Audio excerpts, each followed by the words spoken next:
हरे कृष्णा दीदी। हाँ, हो रहा है ना।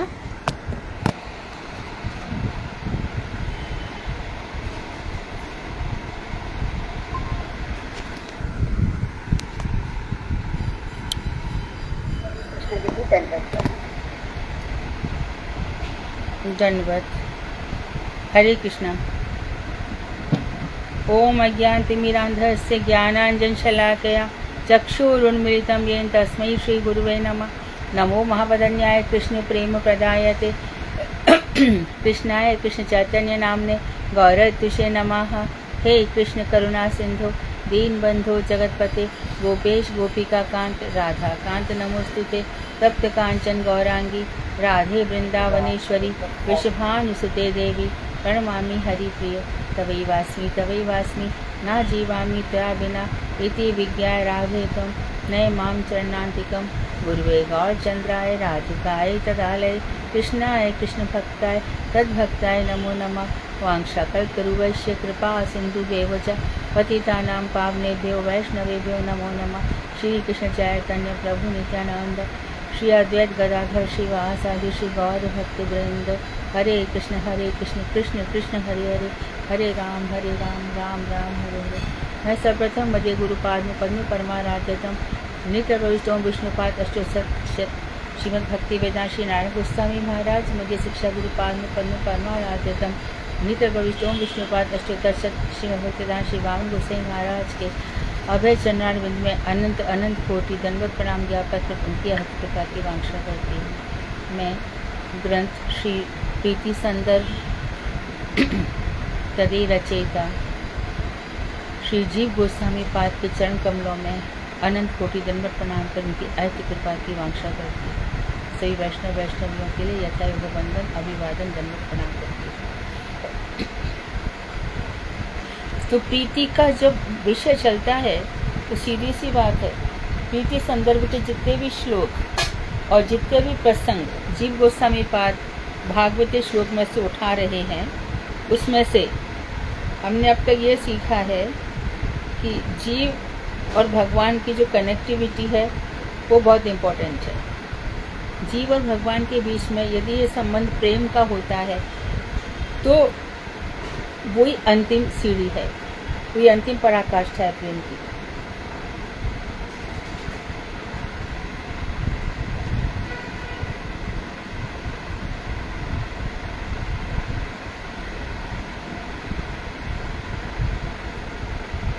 प्रेम ही प्रयोजन है।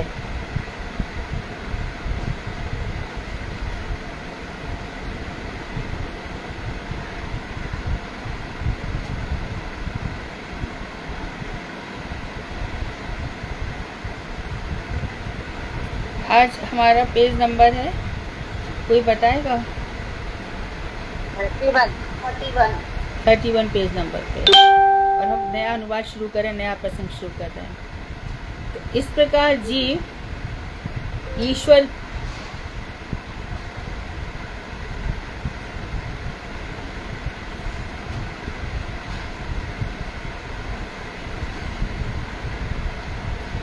ईश्वर की एकांत अभेदता का खंडन करते अब बिंब प्रतिबिंब बात का निरसन करते हैं।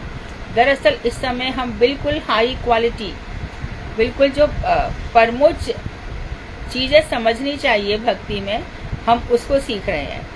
इसको सीखने के बाद हमारे कहते हैं कि इन तत्वों को जब जान लिया जाता है तब मनुष्य इस संसार में नहीं आता।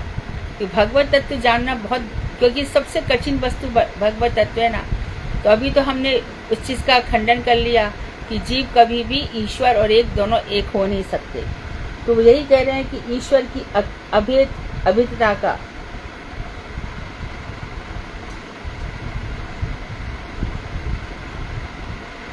खंडन करके अब बिंब प्रतिबिंब बात का निरसन करते हैं। अब जो बिंब प्रतिबिंब भाव है, एक ईश्वर है वो बिंब है, बाकी जो जगत है उनका प्रतिबिंब है, ये भी गलत है। इसको बहुत अच्छे से समझा रहे हैं।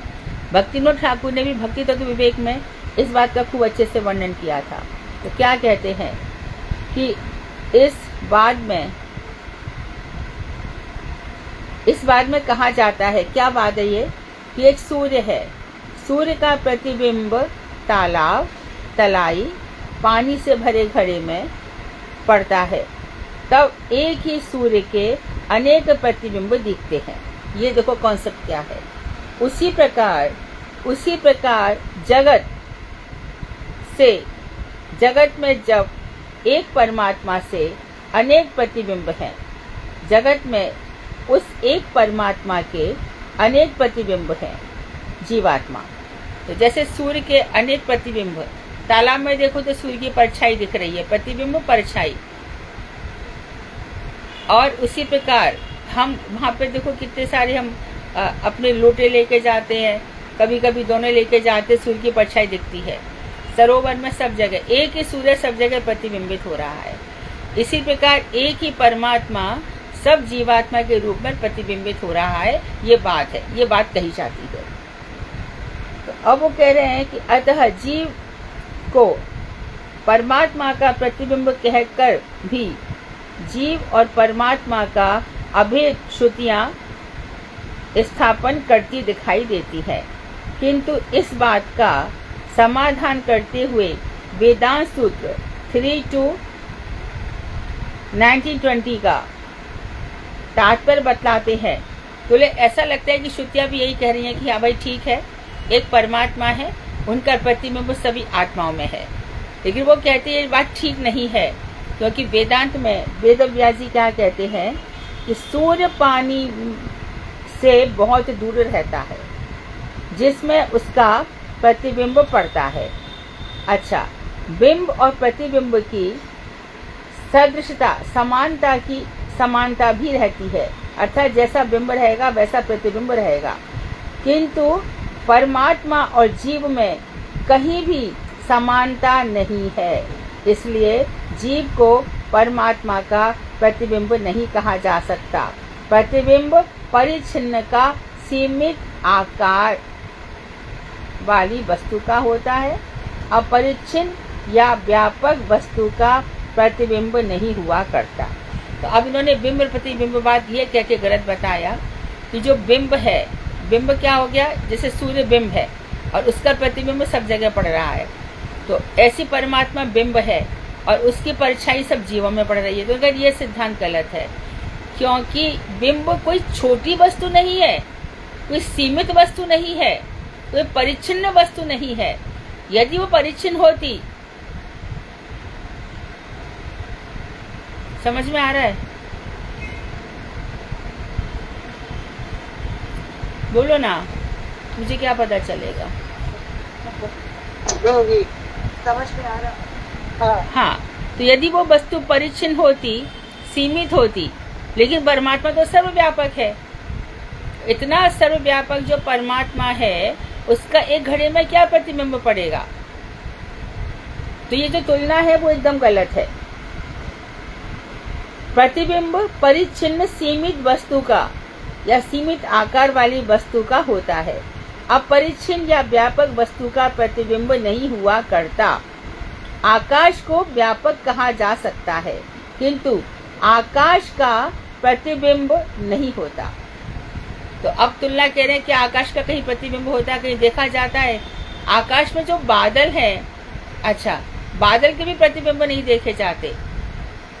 तो जैसे कि सूर्य वृक्ष पर पड़ा और वृक्ष की छाया हमारे ऊपर पड़ जाती है, तो यहाँ पर यही बता रहे हैं कि बिंब प्रतिबिंब का जो कॉन्सेप्ट है वो एकदम रॉन्ग है, क्योंकि आकाश सर्वव्यापक है, उसका प्रतिबिंब नहीं पड़ता। उसी प्रकार प्रतिबिंब कैसा होता है? नक्षत्र, तारे आदि ज्योतिष पदार्थों का। किसका होता है? नक्षत्र, तारे इत्यादि जो ज्योतिष पदार्थ हैं, इनका प्रतिबिंब हुआ करता है। अतः ज्योति के अंश विशेष को श्रुति ने जो प्रतिबिंब कहा है, उसका तात्पर्य यह है कि मुख्य भाव से जीव को प्रतिबिंब कहने में नहीं है, केवल चेतनांश की सदृशता का लक्ष्य करके गौर भाव से ऐसा कहा है। इसको आगे और भी क्लियर करेंगे, बहुत अच्छे से क्लियर करेंगे। तो इसमें कहते हैं कि देखो, जो ज्योतिष है नक्षत्र, तारे, इनका प्रतिबिंब हो सकता है क्योंकि वो सीमित आकार वाले हैं, लेकिन जो विशाल आकार है, बृहद आकार वाले हैं, उनका प्रतिबिंब नहीं हो सकता। चेतनांश, तो जीव और भगवान में जब भी अभेद की बात आती है तो ये समझ लेना चाहिए कि जीव चेतन वस्तु है, परमात्मा भी चेतन वस्तु है। अब परमात्मा सत वस्तु भी है तो जीव की सत्ता भी हमेशा है, वो सच्चिदानंद है, जीव भी सच्चिदानंद है। जीव की सत्ता भी कभी मिटती नहीं, चाहे वो 84 लाख योनियों में कहीं भी हो, इसमें क्या है। किसी भी जगह पुरंजन पुरंजनी के रूप में आ गया, विदर्भ देश की राजकुमारी बन करके आ गया, तो वो तो रहेगा ही हमेशा, जीव रहेगा, 84 लाख में किधर तो रहेगा, चाहे देवता बन के रहे, चाहे किन्नर बन के रहे, चाहे गंधर्व बन के रहे, चाहे यक्ष बन के रहे, चाहे ऑक्टोपस, कोई भी कुछ भी बनकर रहे। तो चेतना धर्म जीव का, और आनंद जीव को, बहुत से लोग आनंद तक पहुंच ही नहीं पाते हैं। ज्ञानी लोग आनंद को जानते ही नहीं क्या होता है, सत और चित्त वस्तु के, चिन्ह मात्र वस्तु के चिंतन में ही रह जाते हैं। ये जो आनंद की उपलब्धि है वो भक्तों को हो जाती है। तो चेतनांश की समानता है, अर्थात जीव और भगवान में तो जो भी बात कही गई है कि अरे तुम वही बिंब है, तुम उसका प्रतिबिंब हो, अर्थात भगवान परम चेतन है और तुम ही चेतन के अंश हो। तो उत्तिष्ठत जागृत परान बोधत, उठो जागो और दूसरों को भी जगाओ, अर्थात भजन करो। किसका? यही परम चेतन बात है। परम चेतन बात यही है कि उठो जागो।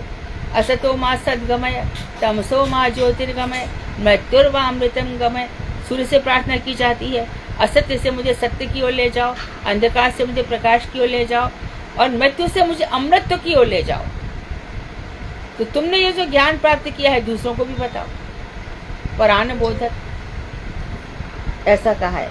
छांदोग्य उपनिषद में कहा, छांदोग्य उपनिषद जिसमें बिल्कुल प्रयास किया गया ये कहने का कि जीवो ब्रह्मैव ना पराहा, जीव ब्रह्म ही है, कोई दूसरा नहीं है। तो वही छांदोग्य श्रुति में कह रहे हैं कि यह मुक्त जीव इस शरीर से समुत्थित होकर अभिव्यक्ति प्राप्त करके निज, बहुत सुंदर बता रहे हैं, निज रूप से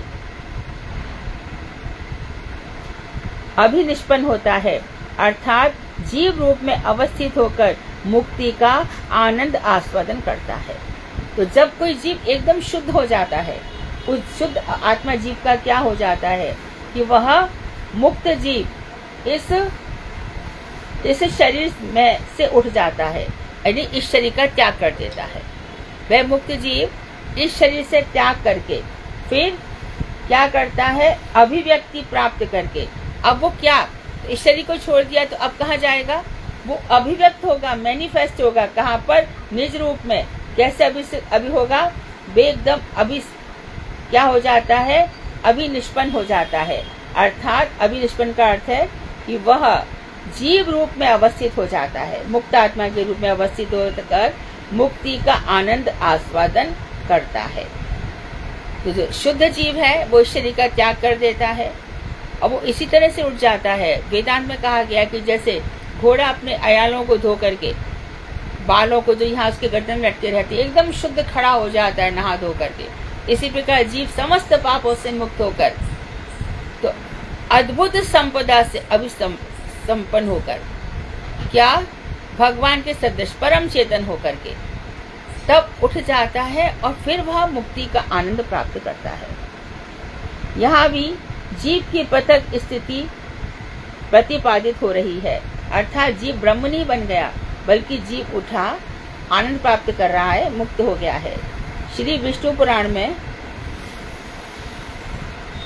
भी कहा गया है, 6:7-64 में कह रहे हैं कि विभेद करने वाले अज्ञान से आत्यंतिक नाश हो जाने पर जीवात्मा और ब्रह्म के भेद को कौन असत्य कर सकता है। तो बता रहे हैं कि जो विभेद करने वाले अज्ञान, ये अज्ञानी लोग हैं, जीव और ब्रह्म की एकता बताने वाले। और जब अज्ञान का अत्यंतिक नाश हो जाता है तब जीवात्मा और ब्रह्म के भेद को कौन असत्य कर सकता है। जीव भी अलग रहेगा, ब्रह्म भी अलग रहेगा, जीव और ब्रह्म बहुत बहुत गुणों में समान हो सकते हैं, बहुत गुणों में समान हो सकते हैं, लेकिन अलग अलग रहेंगे दोनों। इस बात को कोई भी असत्य नहीं कर सकता। अर्थात मैं देवता हूँ, मैं मनुष्य हूँ इत्यादि मिथ्या ज्ञान जब नष्ट हो जाते हैं, ये सब मिथ्या ज्ञान है, क्योंकि ये शरीर के हैं। आत्मा का रूप में ना कोई देवता है, ना मनुष्य है, ना कोई स्त्री है, ना पुरुष है। ये सब मिथ्या ज्ञान है।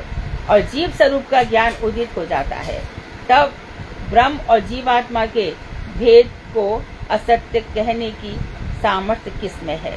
तो जब जीव को ज्ञात हो जाता है, तब ब्रह्म और हम अलग अलग हैं, हम एक नहीं हो सकते। किसी में ताकत नहीं कि इनको एक बता दे, किसी में भी नहीं है। उस अवस्था में जीव और ब्रह्म का यथार्थ भेद ज्ञान विद्यमान रहता है। तो उन्होंने कहा अज्ञानी लोग ये कहते हैं कि वो ब्रह्मलीन हो गया, वो ब्रह्म में समा गया, वो पंच तत्व में लीन हो गया। कोई कहीं लीन नहीं होता। ये शरीर यहाँ पे जला दिया जाता है। शरीर की 3 गतियां हैं, या तो जला दिया जाएगा, या फिर गाढ़ दिया जाएगा, जला दिया जाएगा, या फिर गाढ़ दिया जाएगा, या फिर वहाँ पे जो आग है वहाँ पे फेंक दिया जाएगा, कौवे इत्यादि खा जाएंगे। ये शरीर की गति है। और जो ऊपर जाएगा वो शरीर तो अलग है। अब वो अपनी सत्ता के साथ ऊपर जा रहा है।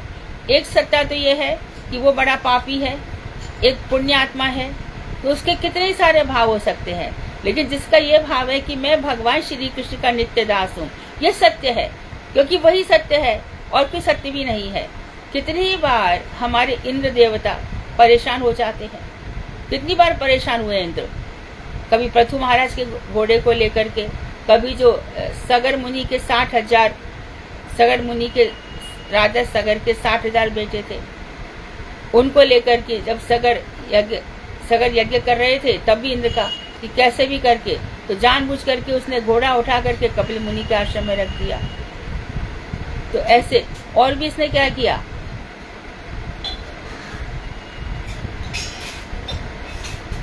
जब बद्रीनाथ में, बद्री अर्थात लक्ष्मी जी, बद्रीनाथ में ये भजन कर रहे थे, तब कर रहे हैं नर नारायण, तो वहां पे इसने अप्सराएं भेज दी। ये समझता तो है नहीं कि भगवान है, जब मन आए तब गलतियां करता है, तो वहां भी इसने अप्सराएं भेज दी। और अप्सराएं भेज करके भगवान पर अप्सराएं माया का प्रभाव डालने की कोशिश करने लगी। तो भगवान ने कहा तू क्या अप्सरा भेजेगा। भगवान ने अपनी जांग से उर्वशी निकाली, उर्वशी के साथ कितनी 1000। तो इंद्र का सिंहासन ऐसे ही हिलता रहता है। तो ये जीव है, ये इंद्र बन जाता है। इंद्र बन करके उसको हमेशा अपनी सत्ता मेरी लुप्त ना हो जाए, ऐसा डर रहता है। देवता बनकर भी उनको कोई सुख नहीं है। तो अब क्या लेकर के जीव ऊपर उठ रहा है। यदि उसको पक्का ये विश्वास हो गया, देखो ऋषि तो भृगु ऋषि भी है, इस पर भी विचार करो।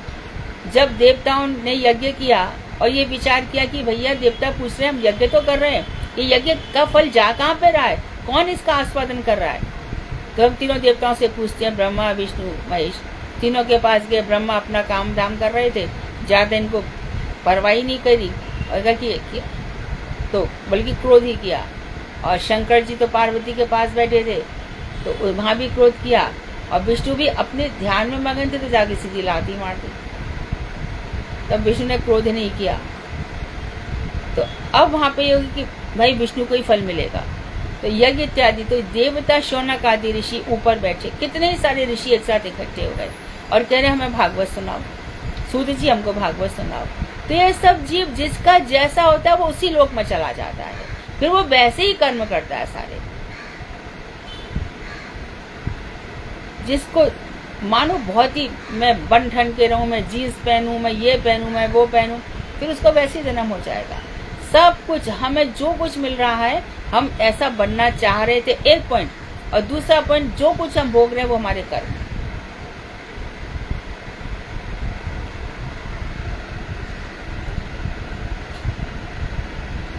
तो ब्रह्म और जीवात्मा के भेद को असत्य करने की सामर्थ्य किसमें है। हमेशा इनमें भेद रहेगा, ये दोनों एक नहीं हो सकते। तो किसी में यह सामर्थ्य नहीं है। उस अवस्था में जीव और ब्रह्म का यथार्थ भेद ज्ञान विद्यमान रहता है। जीव और ब्रह्म दोनों में अंतर है। अतः श्री भगवान भागवत 1.3.24 श्लोक की व्याख्या में श्री श्रीधर स्वामी ने तो जो यह कहा है, क्या कहा है उन्होंने, कि ब्रह्म संपत्ति की प्राप्ति होने के बाद वैकुंठ दर्शन होता है। ये उन्होंने इसको यह अति उत्तम कहा है। तो जो ब्रह्म संपदा से, तो वेदांत में इस बात को बहुत कहा गया है कि जैसे जैसे भजन होता जाएगा ये हमारी संपत्ति बढ़ती चली जाएगी। ये हम निष्किंचनों का धन क्या है, जो भगवान का भजन कर रहे हैं, ये संपदा है। तो ये संपदा जितनी बढ़ती चली जाएगी उतना ही जीव भगवान के सदृश हो जाएगा और फिर भगवान उसको अपने ग्रुप में शामिल कर लेते हैं।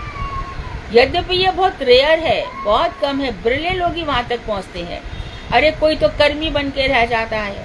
पहले तो मनुष्य जन्म बहुत मुश्किल है, मनुष्य जन्म के बाद फिर कर्म मार्ग, फिर ज्ञान मार्ग, और ज्ञान मार्ग के बाद मानो फिर तुम भक्ति कर रहे हो तो सबसे पहले कोई मधुर रस तक तो पहुंचता ही नहीं है। पहले दास्य रस, फिर शांत रस, फिर दास्य रस, फिर सख्य रस, वात्सल्य रस, फिर उसके बाद मधुर रस। तो अब भजन करते करते ऐसा कहा जाता है कि आप 1 करोड़ नाम जपोगे मानो पूरे जीवन में, तो समझो थोड़े पाप कटे और आपका ज्ञान हुआ।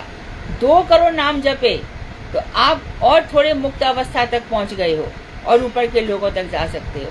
3 करोड़ नाम आपके पूरे हो गए तो कहते हैं कि थोड़े थोड़े स्वप्न आने लगते हैं और संत दिखने लग जाते हैं, या जीवन में भी संत आ जाते हैं। संत यदि आगे जीवन में और हमारा उनके साथ संग हो गया तो हमारा समझो कि नाम जप चल रहा है। फिर और 4 करोड़ जप गए तो और ऊंची अवस्था आ जाती है। 5, 6 करोड़, 7, 10 करोड़ तो कम से कम चाहिए श्री कृष्ण के दर्शन की प्राप्ति के लिए। कम से कम हमारे सरस्वती प्रभुपाद ने 100 करोड़ नाम जपे 10 साल के अंदर। तो जितना ये जपते चले जाओगे, ये क्या है, संपत्ति। तो इस संपत्ति से युक्त होकर इसी को कहा गया कि ब्रह्म संपत्ति की प्राप्ति होने के बाद वैकुंठ दर्शन होता है। वहां पर फिर भगवान का दर्शन हो सकता है इसकी प्राप्ति होने के बाद। श्री विष्णु पुराण में परमार्थ के निर्णय प्रसंग में राजा रहुगढ़ के प्रति हमारे श्री चरण भरत ने केवल ब्रह्मांड अनुभव की ही परमार्थता निर्णय करने के लिए यज्ञादि विषयक पूर्व वाक्यों की अपारमार्थता का 2:14-21 से 24 तक 4 श्लोकों में वर्णन किया है। अब यहाँ पर जो विष्णु पुराण में भी जड़ भरत की कथा आई है, तो वहाँ पर परमार्थ क्या है निर्णय करके बताइए कि मनुष्य के लिए परमार्थ क्या है। तब राजा रहुगढ़ को श्री जड़ भरत ने क्या कहा कि भाई केवल ब्रह्मानंद अनुभव की ही परमार्थता निर्णय करने के लिए कि ब्रह्मानंद का अनुभव क्या होता है, उन्होंने इस बात को 4 श्लोकों में बताया। एक तो बताया कि यज्ञ आदि विषयक पूर्व वाक्यों का उन्होंने अपरमार्थता बताई कि यज्ञ इत्यादि जो कर्म करोगे उससे लाभ कुछ नहीं होगा, ये परमार्थ है ही नहीं। यज्ञ इत्यादि कर्म है, कर्मों का फल होगा।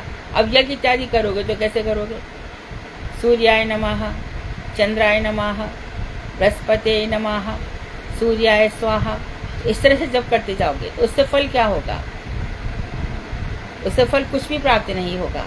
इतने सारे देवी देवताओं का आह्वान कर लिया, कुछ भी नहीं होगा। तो वही कह रहे हैं कि उनकी अपरमार्थता बताई कि ये बेकार है, यज्ञ इत्यादि मत करो। तो फिर क्या करूं, भगवान की प्राप्ति कैसे होगी?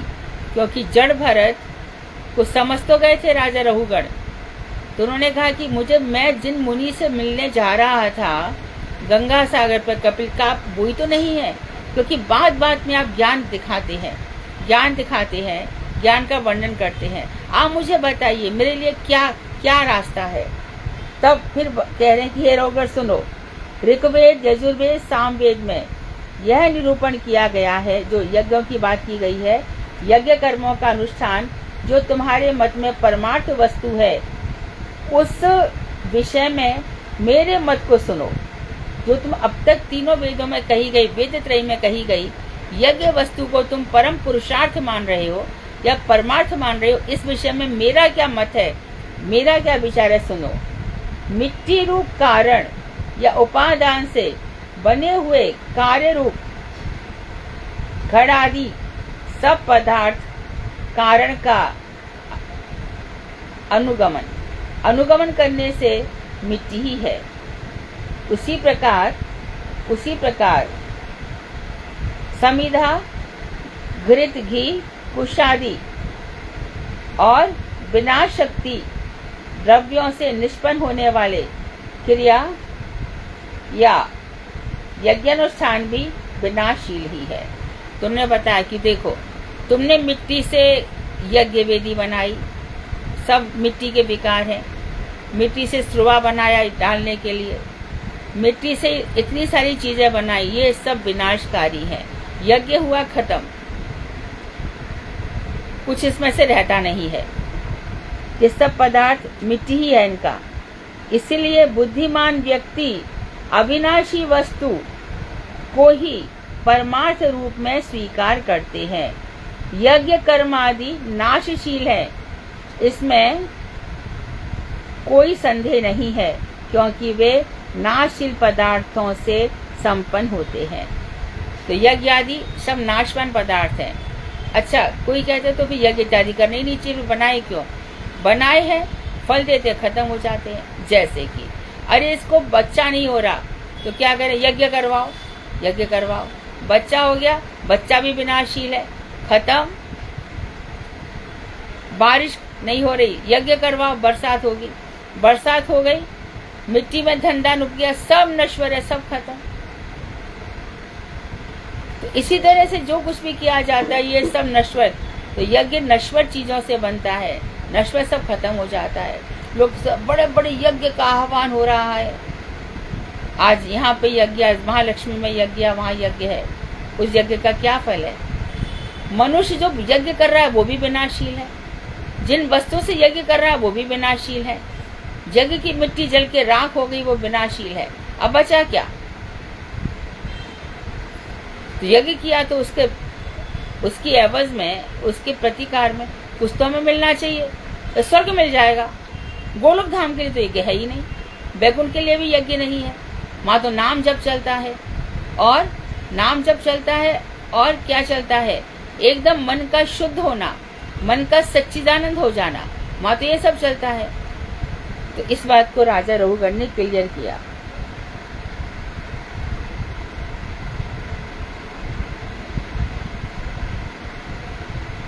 अब और इसको स्पष्ट कर रहे हैं, बिंब प्रतिबिंबवाद में जो जीव ईश्वर की एकता का निरूपण किया जाता है, जैसे बिंब होगा वैसे प्रतिबिंब होगा, जैसी ईश्वर होगा वैसे जीव होंगे, उसका निराकरण करते हुए कहते हैं कि अविद्या ही जीव की उपाधि है।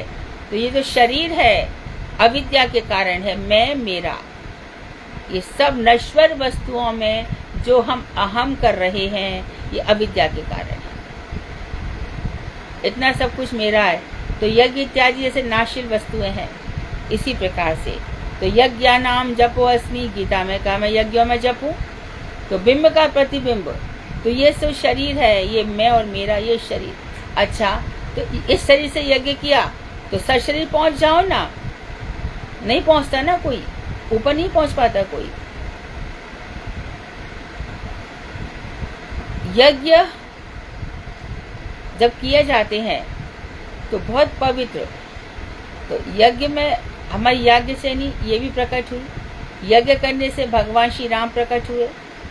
तो यज्ञ करने से जब इस तरह के यज्ञ होते हैं तो इसमें देखा भी जाता है, परंतु ये चीज जो है यज्ञ इत्यादि इनको नश्वर कहा गया है, क्योंकि नश्वर वस्तुओं से बने हैं। भगवान श्री राम चिन्मय है, सीता जी मटके से प्रकाशित हो चुकी। तो इन लोगों के लिए ऐसा नहीं है कि यज्ञ इत्यादि किए जाते हैं कि ऋषिशृंग आए थे तो वहां पर जहाँ पर बारिश नहीं होती बरसात करवा देते हैं।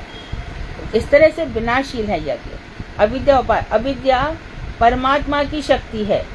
परमात्मा विभु तत्व है, व्यापक है। उनकी शक्ति अविद्या भी उनसे दूर की वस्तु नहीं है। अर्थात अविद्या भी उनके पीछे खड़ी रहती है, कोई दूर की वस्तु नहीं है। परंतु प्रतिबिंब की उपाधि जो जल है उससे सूर्य अति दूर बढ़ती है। तो अविद्या यहीं पर ही हमारे शरीर में ही है, लेकिन जो सूर्य है और उसका प्रतिबिंब इस संसार में पड़ रहा है वो बहुत दूर है। उसी प्रकार परमात्मा भी हमसे बहुत दूर है, हम उनके प्रतिबिंब हो ही नहीं सकते। अब अतः यहाँ पर निकटतम वस्तु अविद्या में परमात्मा के प्रतिबिंब की कोई संभावना ही नहीं है। तो जो निकटतम वस्तु अविद्या में परमात्मा इस अविद्या में हो जाएंगे प्रतिबिंबित, ऐसा संभव नहीं है। बिंब और प्रतिबिंब में साम्य या सदृशता रहती है। जैसा बिंब है वैसा प्रतिबिंब है। हम देखेंगे दर्पण में, दर्पण हमारा प्रतिबिंब है, जैसे हम होंगे वैसे ही दिखाई देगा, तो समानता रहती है। किंतु जीव और परमात्मा में कोई समानता नहीं है। हम जीव दिन पे दिन बूढ़ा होता चला जाता है, मृत्यु को प्राप्त हो जाता है, फिर नवीन कलेवर धारण करता है। परमात्मा तो वही किशोर अवस्था में है। तो परमात्मा प्रतिबिंबित नहीं। परमात्मा का क्या प्रतिबिंबित होगा जीव में? क्या परमात्मा की शक्ल प्रतिबिंबित होगी, या परमात्मा का आकार प्रतिबिंबित होगा, या परमात्मा के चरण प्रतिबिंबित होंगे? क्या प्रतिबिंबित होगा? यहाँ पर यह प्रश्न है। अतः बिंब प्रतिबिंबवाद में जो जीव परमात्मा की एकता का निरूपण किया है वह निरर्थक है, असंगत है। अर्थात दोनों में समानता है। फिर छांदोग्य उपनिषद की बात ले आए कि संप्रसाद का अभिप्राय, ये बहुत सुंदर वर्ड, इसको याद रखना चाहिए कि श्री भगवान ही एकमात्र प्रसाद अनुग्रह से जीव का अन्यथा स्वरूप से उत्थान होता है। जब भगवान का प्रसाद मिल जाता है, संप्रसाद मिल जाता है, भगवान का अनुग्रह हो जाता है, तब जीव इस देह और दैहिक भाव से ऊपर उठ जाता है। ये शरीर को मान के चले ना, और ईश्वर को कर्म करते शरीर कभी स्वर्ग में फेंक दिया जाएगा, कभी नरक में फेंक दिया जाएगा, कभी 84 लाख में फेंक दिया जाएगा, क्योंकि इस शरीर के अभिमान से सारे कर्म किए ना। मैं ये करता हूँ, यही सबसे बड़ी अविद्या है। और ऐसे शरीर में भगवान क्या प्रतिबिंब होंगे? प्रतिबिंब होने की जगह है क्या ये शरीर? तो प्रतिबिंब हमारी आत्मा में भी वही आत्मा जो भगवान का भजन कर रही है। आत्मा तो सबकी शुद्ध है, लेकिन उसने अपने आप को मटिया मिट कर रखा है, तो भगवान क्या करे? तो जो शुद्ध जीवात्मा है उसको भगवान का कृपा पात्र मिल जाता है। तो प्रतिबिंबवाद में जो जीव परमात्मा की एकता का निरूपण है वह निरर्थक है, असंगत है।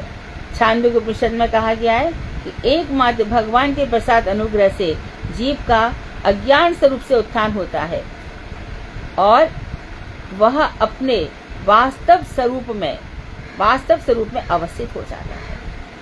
और ये जो हम मुक्त हो गए, जीवन मुक्त हो गए परम अवस्था में, हमारे नित्य स्वरूप में, अब ये हमारी इच्छा के ऊपर है। हम मधुर रस का आस्वादन करना चाहते हैं, कि हम योगी बन के घूमना चाहते हैं, कि हम ऋषि लोक में रहना चाहते हैं, कि हम ब्रह्मा जी के अनुगत्य में रहना चाहते हैं। ये हमारे ऊपर। संसार तो छूटा, क्योंकि संसार की कोई चीज हमें नहीं चाहिए।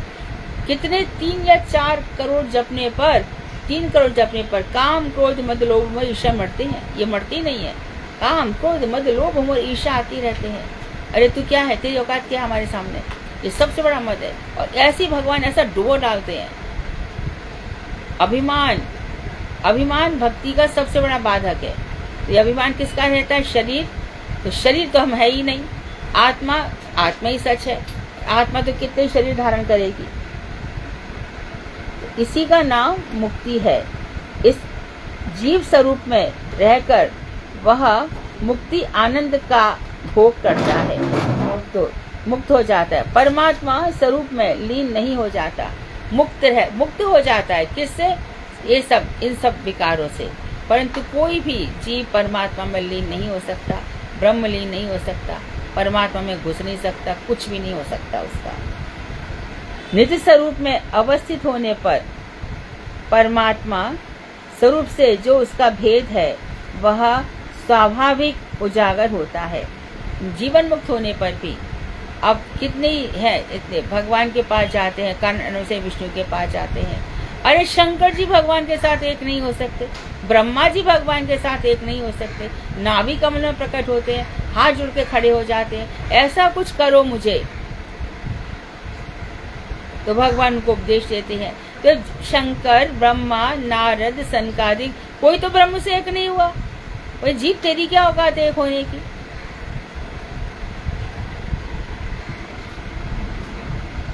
तो जो उसका भेद है वह स्वाभाविक होकर आता है।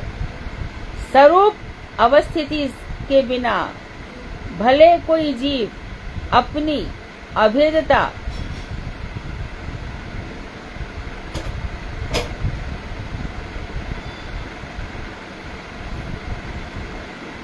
के गुण गाता रहे, कोई जीव कहता रहे, शंकराचार्य इत्यादि कहते रहे कि अभेद अभेद है, अहम ब्रह्मास्मि, तुम कहते रहो, यह विडंबना मात्र है, ये अपने आप को धोखा देना है, अपने आप की वंचना करना है। मुक्ति में जो आनंद अनुभव होता है वही ब्रह्मानंद है, क्योंकि ब्रह्म की संपत्ति है आनंद। तो ब्रह्म की संपत्ति आनंद किसको मिल जाती है? जो ब्रह्म को जपता है, जो भगवान को। तो भगवान आनंद स्वरूप है, फिर भी हम रो रहे हैं, दुखी हैं, चित्त परेशान है। इसका ये मतलब है कि भगवान की अनुभूति हमें नहीं हो रही, भगवान की अनुभूति नहीं हो रही, इसीलिए इतना दुख है। यज्ञ आदि अनुष्ठान कर्म है, कर्म वे गुणमय होते हैं, किंतु श्री भगवान की जो कर्म है उसमें सतुगुण, तमोगुण, रजोगुण होंगे। अभी कितने ही कर्म ऐसे, दीपावली की रात है, अरे भैया जी हमारा दुश्मन है, तांत्रिक जी ऐसा करो इस व्यक्ति को मरवा दो, ऐसा करो इस व्यक्ति का बिजनेस फेल करवा दो, तो ये क्या हो गए? तमोगुण। तो तमोगुण, रजोगुण, सतोगुण, इस तरह से कर्म चलते रह गए, सब नश्वर है। किंतु श्री भगवान की भक्ति, श्रवण, कीर्तन, अर्चना और सेवादि देखने में लगता है कि ये भी कर्म है, परंतु वे वास्तव में कर्म नहीं है, वे स्वरूप शक्ति की वृत्ति विशेष है। वृत्ति कहते हैं ना अंतःकरण की वृत्ति, उनकी वृत्ति हिंसक है, उनकी वृत्ति सबकी सेवा करने की है। तो स्वरूप शक्ति की वृत्ति क्या है? भगवान की सेवा करना, यह हमारा सच्चा स्वरूप है। भगवान की सेवा करना, वैष्णवों की सेवा करना। भगवान की चाहे 1 मिनट करो ना करो, वैष्णव की करनी चाहिए। ये शक्ति, अतः वे गुणातीत हैं। गुणमय वस्तु विनाशशील होती है, किंतु गुणातीत वस्तु नित्य है। जो तो यज्ञ इत्यादि गुण में है, सब मिट्टी के तेजस पदार्थ से बना हुआ है। आग भी कहाँ से आ जाएगी? ये भी सब अग्नि से। अभी कई जगह जो अग्नि है वो हमेशा जलती रहती है, जैसे कि हमारे आज राधा रमन लाल जी प्रकट हुए, पता नहीं कब से अग्नि निरंतर जल रही है, और उसी अग्नि से ठाकुर जी की रसोई की शुरुआत होती है, उसी अग्नि से रसोई बनाई जाती है। वही अग्नि बद्रीनाथ में जल रही है, ना जाने कब से जल रही है, बद्रीनाथ में, है ना। बद्रीनाथ केदार खंड में चला गया उधर, वहां पर 6 महीने पहले जब मैं बद्रीनाथ गई थी तब ये घटना घटित हुई थी। एक बच्चा रह गया था उधर, दरवाजा बंद हो गया था। कितना माँ पिता ने कहा भैया खोल दो, हमारे एकमात्र बच्चा है, मर जाएगा। नहीं खोला तो नहीं खोला, पट बंद हो गए। मेरे ख्याल से ये कार्तिक में कभी पट बंद हो जाते हैं, लेकिन जब 6 महीने बाद हम जब गए थे तब खुला था, तो बच्चा वैसे ही मिला। तो पता चला कि 6 महीने मनुष्य पूजा करते हैं और 6 महीने देवतागण पूजा करते हैं, लेकिन जो अखंड ज्योति वो आज भी जल रही है। वहां पर नर है, नारायण है, और बद्री तो हमारी लक्ष्मी जी है, क्योंकि सब जानते हैं कि तिरुपति जी जो चले गए, जब भृगु जी ने लात मारी तो लक्ष्मी स्थान छोड़ के चली आई। जब इन्होंने देखा कि यहाँ पर नर नारायण बन करके बड़ी तपस्या कर रहे हैं भगवान, तो उन पर छाया करने के लिए चली गई। क्या बन के छाया करूं? बद्री पेड़ बन के छाया करूं। बद्री पेड़ बन के छाया कर रही है, छाया करने के कारण उनको बद्री, यानी लक्ष्मी जी यहाँ पर बद्री के रूप में है, बद्रीनाथ है। उद्धव जी को भी भगवान ने भेज दिया क्योंकि गांधारी का शाप है, यदुवंश पूरा की पूरा नष्ट हो जाएगा। तो उद्धव तुम यहाँ पे मत रहना, एक स्थान ऐसा है यहाँ पर शाप का असर नहीं होता। कहाँ जाऊँ? बोले तुम बद्रीनाथ चले जाओ, वहाँ शाप का असर नहीं होता, इसलिए उद्धव जी वहाँ पर है। तो देखो हर जीव के साथ जिसकी जैसी स्थिति वैसा चल रहा है, सब वैसे ही चल रहा है। और जो इसके स्वभाव में, मानो कोई कितनी भी अच्छी बात कहे, कितना भी समझाए, परंतु विनाश काले विपरीत बुद्धि, वो सुनेगा ही नहीं, समझेगा ही नहीं। अभी कितने सटोरियों से कहा जाता है कि भैया सट्टा मत खेलो, मरोगे, सुसाइड करोगे, मानते क्या वो लोग? नहीं मानते ना, क्योंकि वो चीज उनको वहीं ले जाती है जिसका विनाश। और दूसरी बात, वो पिछले जन्म में इतने कर्म खराब करके आया होता है कि एक तो नाम भी नहीं है, ध्यान भी नहीं है, कहीं ऐसा जन्म भी नहीं है कि हमारे तो वृंदावन में रिक्शे वाले भी राधे राधे कह देंगे तो उद्धार हो जाएगा उनका भी हमारा भी। वहां तो ऐसा कुछ है ही नहीं। बम्बई से शहर में क्या करोगे? तो गुणातीत वस्तु नित्य है, ये जब कर्म है ये गुणाधीन है। अतः भक्ति अनुष्ठानों के को विनाशील कभी भी नहीं, भक्ति विनाशील नहीं होती, उनको नहीं जानना चाहिए। गुण में उपादान भी भक्ति भाव से संयुक्त होते ही भक्ति में या गुणातीत अविनाशी हो जाते हैं। तो गुण में उपादान भी, और मानो कोई चीज है संसार की, तो अभी अच्छा तो आपने ये कर दिया, चलो भैया मैं गिरिराज जी की आराधना कर रही हूँ, तो मैं संसार की चीजें तो ले रही हूँ ना, परंतु यज्ञ अपने फल देकर के नष्ट हो जाता है। और यहाँ पर क्या होता है, जो भक्ति गुण में वस्तुओं से हो रही है, यहीं से मैंने चंदन लिया, रोली ली, पुष्प लिए, सभी जगत के ही तो हैं, और भगवान को खूब सारा अन्नकूट प्रसाद बनाया, सभी जगत का ही तो है। लेकिन यहाँ पे क्या होता है, भक्ति भाव से जुड़ने के कारण वो अविनाशी हो जाते हैं, क्योंकि वो जो कर्म है माया के अधीन है, इसलिए नष्ट हो जाते हैं। और ये सब कर्म मायातीत है, इसलिए ये अविनाशी वस्तु से जुड़े हुए होते हैं। एक ये प्रसंग हुआ।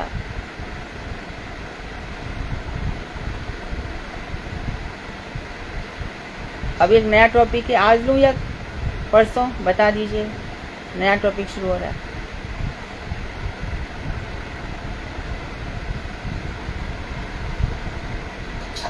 परसों ले लीजिए, पढ़ लूं 10 मिनट और? परसों ले लेना। हाँ परसों ले लीजिए। परसों ठीक है, हाँ जी। इतना डाइजेस्ट कर लो। वांशा कल्पतरुवैश्य कृपा सिंधु वेवच पतितानां पावनेभ्यो वैष्णवेभ्यो नमो। हरे कृष्णा, दंडवत। दंडवत। हरे कृष्ण। दंडवत। हरे कृष्ण।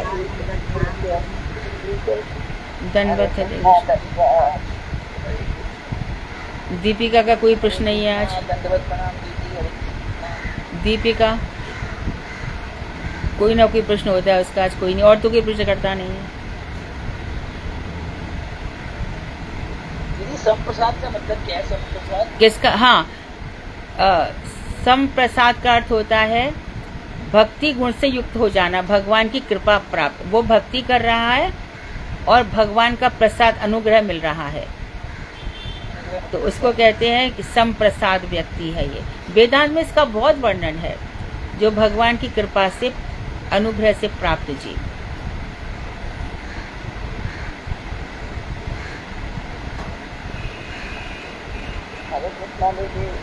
हाँ हरे कृष्ण। हमें हवन नहीं करना चाहिए। हाँ हमें हवन नहीं करना चाहिए। नहीं, कोई जरूरत नहीं करने की, उसका कोई फल ही नहीं है। हवन क्या देगा हमें? वैष्णव होम दे सकते हैं, क्योंकि भगवान नित्य वस्तु है इसके लिए। और जो स्वर्ग इत्यादि सब नष्ट हो जाते हैं ना हवन से, जो कुछ हमें मिलेगा, बेटा बेटी क्या प्राप्त करने के लिए करेंगे, वो सब नष्ट हो जाएगा। वैष्णव होम वो अविनश्वर है, वो नष्ट नहीं होते।